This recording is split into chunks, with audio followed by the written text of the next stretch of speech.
Child abduction in the United States continues to reach astronomically high numbers. Even with advanced technology to help solve cold cases in unsolved kidnappings, there is still a pressing need for collaboration between U.S. government agencies and crime analysis experts to join forces and uncover the truth behind these unsolved crimes. According to the FBI's National Crime Information Center, NCIC, there were a total of 87,500 active records of missing or unidentified persons in 2019 in the United States alone. Out of these 87,500 active records, 35% were for juveniles under 18, and 44% were for missing persons between 19 and 21 years of age. We have highlighted the top 10 cold cases in kidnapping in the U.S. Case 1. Paul Joseph Fronczak was kidnapped as a day-old baby out of a Chicago hospital in 1964. However, this was a case that ended with good news. He was found 2 years later in a stroller and returned to his parents, according to CNN. At least, it seemed that way for more than 40 years. Fronczak, who is now 56, took a DNA test in 2012 and urged his parents to do the same. The results showed Paul was not related to his parents at all. A DNA technician told him point-blank that there was no remote way he was their child, CNN reported. Fronczak was left wondering exactly who he is, and the FBI, which initially handled the case, reopened it. But it wasn't until April 2019 that the real Paul Fronczak, whose name was Kevin Beatty, was discovered when Beatty's daughter submitted a DNA sample to a genealogy website.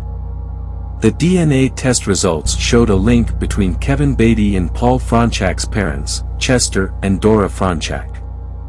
Paul Fronczak reached out to Kevin Beatty but reportedly has had little communication with him.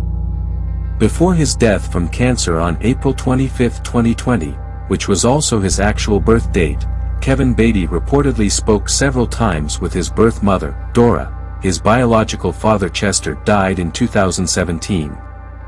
The kidnapper, a woman dressed as a nurse in 1964, remains unidentified but could be Lorraine Fountain, who raised Kevin Beatty in Wexford County, Michigan, who died in 2004. Paul Fronczak wrote an autobiography about his mysterious upbringing, The Foundling, and lives in Nevada with his daughter. Case 2. Janice Pocket.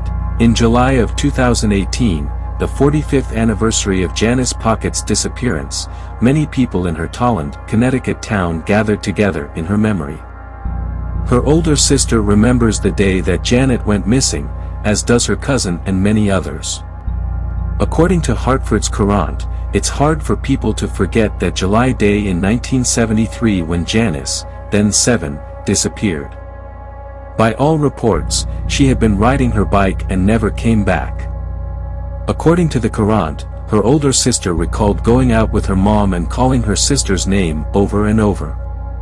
Her bike was found less than a mile from her home, and a Connecticut police official commented that she must have been snatched on the way back.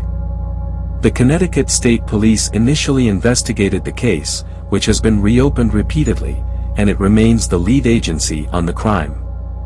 Janice's story has been featured on Discovery Network's Dark Minds and the Janice Pocket, missing since July 26, 1973. Case 3. Angela Hammond, 20, was 4 months pregnant when she disappeared from Clinton, Missouri, in April 1991. According to the website Unsolved, she was last said to be talking on a payphone to her boyfriend outside a grocery store about 11:45 p.m. The details indicate she told her boyfriend a pickup truck pulled into the parking lot with a grimy-looking white man inside. Not much later, Angela's boyfriend heard her scream, so he rushed to the store, reportedly passing a pickup truck on his way. He heard someone yell, "Robbie," out of the window, and he turned around to follow the truck, but his transmission died 2 miles later. That was the last anyone saw the girl that went by Angie, and the case has never been solved. Case 4. Allison Dalton, It's been 22 years since Allison Dalton, then just a baby, disappeared from her mother's Strasburg, Virginia apartment, but detectives are not giving up hope. In July of 2017, the Virginia State Police Department issued a press release along with a photo composite of the infant that went missing, saying it is still looking for leads in her case, according to 13 News Now. So much gruesome information about the case is already known, just not what happened to the baby. Allison's mother, Silena Jo Dalton, then 20, was found stabbed to death in the apartment that she shared with Allison and her mother. In 2001, Silena's mother filed a wrongful death suit against Allison's former boyfriend, Daniel E. Pompey, who she said was the child's father, and responsible for kidnapping Allison, according to the website Let's Find Them. The Connecticut State Police say that Pompey has not been exonerated as a suspect and continues to work with the Strasburg Police Department to seek clues and new information. The Forgotten Cases Facebook group has helped keep her and other missing persons stories alive and raise awareness about their disappearance. Case 5. In October 1989, Jacob Wetterling was abducted by a masked man at gunpoint in St. Joseph, Minnesota. According to CBS Minnesota, Jacob was riding his bike with his brother and a friend, and the other two boys were told to run or be shot. The masked gunman, who was identified 30 years later as Danny Heinrich, admitted in court in 2016 that he abducted, sexually assaulted, and killed Jacob Wetterling. Fearing the police would hear his cries after being sexually assaulted, he shot Jacob Wetterling twice and buried his body on his farm. Danny Heinrich's DNA was found on the sweatshirt of a 12-year-old boy, Jared Skirrell, who was 12 when he was snatched and sexually assaulted 9 months before Jacob Wetterling. Local resident and blogger Joy Baker worked with Jared Skirrell to investigate the connection between the two crimes and provide answers for the Wetterling family. Jacob Wetterling's abduction led Congress to pass legislation to create sex offender registries and the creation of the Zero Abuse Project, a 501(c)(3) organization dedicated to improving prevention, recognition, and response to child sexual abuse. The Case 6 of Danny Goldman, missing since 1966 out of Miami-Dade, was investigated by two agencies, the then Dade County Sheriff's Office and the FBI, according to the Miami Herald. Danny was kidnapped from his home in March of 1966, the day before he turned 18. The kidnapper could not find the $10,000 in the home he demanded, so he abducted Danny instead, saying he wanted $25,000 that evening in ransom. The kidnapper never called, and Danny was never seen again. The Miami-Dade Police Department reopened the case in 2012 when investigators went to interview Danny's former ex-girlfriend.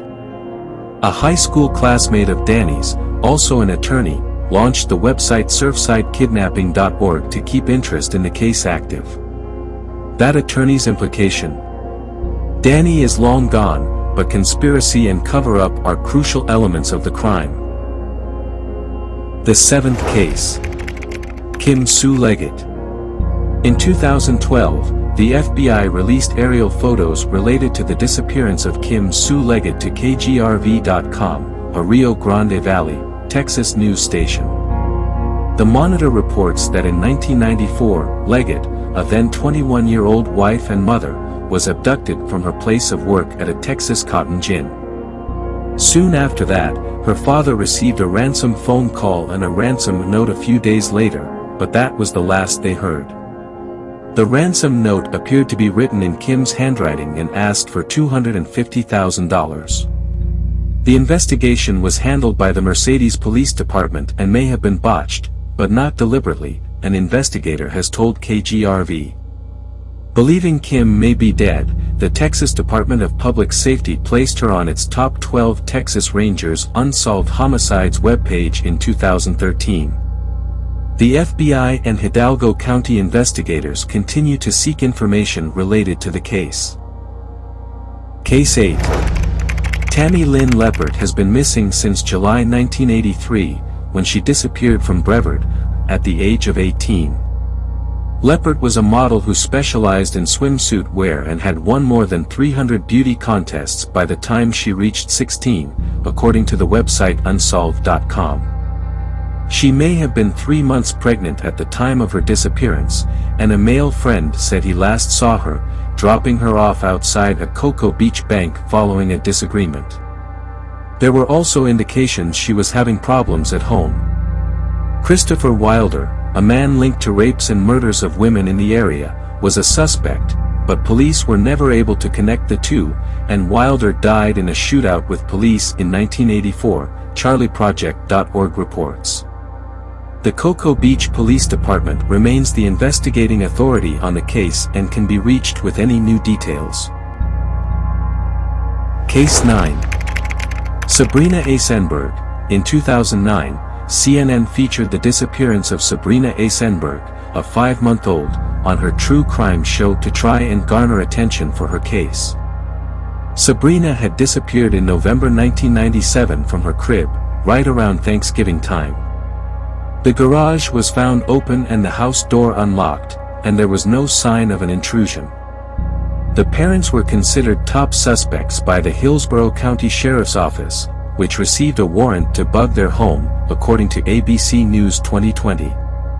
The FBI indicted the couple, but a federal judge declared the information obtained from the bug in the home inaudible and therefore inadmissible. The couple had also taken polygraphs, but they turned out to be inconclusive, according to Unsolved Mysteries. In 2003, a girl in Illinois was thought to be Sabrina, but DNA proved otherwise. The Hillsborough County Sheriff's Office continues to investigate, and Sabrina has never been found. Case 10. Britney Spears made the news again in 2012, but not in a way anyone would ever hope for. September 2012 marked 15 years since the then 6-year-old went missing outside of her apartment complex in Sturgis, Michigan, according to the Sturgis Journal.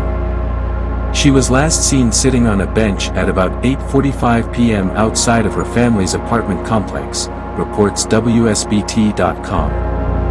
Witnesses indicated that Britney was talking to a man. A red or brown car was described as a vehicle of suspicion in the 1997 crime. A detective with the Sturgis Police Department most recently told WSBT that the girl was probably no longer alive but that there was always hope. The case remained open as of 2012, with the Sturgis Police Department receiving and following up on more than 1,000 tips over the years. In 2015, Daniel Furlong admitted to sexually assaulting, strangling, and dumping the body and bicycle of Jodi Perrick in 2007 in a cemetery in Constantine, Michigan, where her mother found her. He was labeled as a person of interest in the Britney Spears case after DNA from Perrick's body and clothing matched the DNA swab from a 10-year-old girl he abducted in White Pigeon who broke free after being tied up with extension cords at knife point. As part of a plea deal for these crimes, in 2016, Daniel Furlong agreed to take a polygraph test about the Spears case, in which he said he did not kill Britney Spears. The Sturgis police are not done questioning him, but he can't be forced to take a second polygraph test. At 65 years old, Daniel Furlong was sentenced to 30 to 60 years in prison for second-degree murder charges. That's all in this video. Thanks for watching.